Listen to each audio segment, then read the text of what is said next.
L'info éco avec Capital.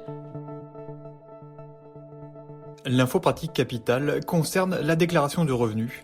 Depuis hier, les contribuables peuvent accéder aux informations pré-remplies par Bercy sur le site impôts.gouv.fr. La crise sanitaire a engendré quelques modifications fiscales pour les particuliers.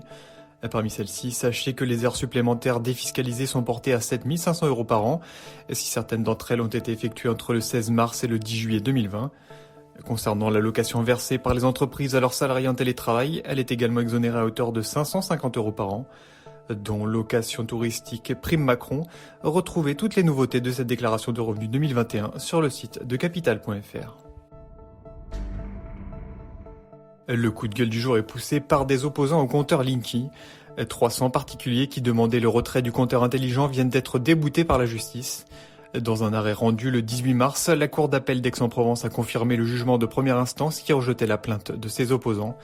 Déjà déboutés en 2019, et les griefs de ces plaignants: non-respect du droit de la consommation, défaut de consentement à la pose des compteurs, pratiques commerciales trompeuses.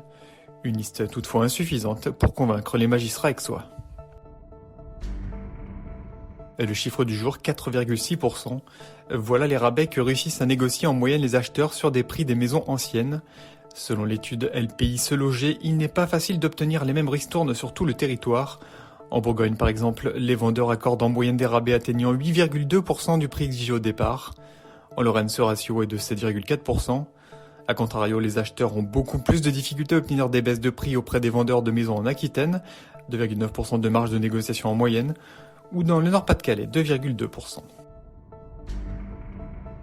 Et on termine par la carte mise en ligne officiellement par l'Arcep. Ma connexion Internet permet aux Français de choisir le meilleur opérateur selon sa domiciliation. Entièrement gratuite, elle permet de retrouver toutes les informations des opérateurs concernant les débits entrants et sortants à une adresse donnée. Une fois sur le site, il suffit de remplir la commune recherchée ainsi que l'adresse exacte. Il est ensuite précisé l'ensemble des opérateurs ou les technologies disponibles. À côté de chaque opérateur est inscrit le débit maximum pouvant être obtenu par le client. Une autre fonctionnalité propose de découvrir la façon dont la fibre optique est déployée en France et l'état d'avancement des travaux s'ils sont en cours près de votre domicile. Plus d'informations sur capital.fr. C'était l'info éco avec Capital.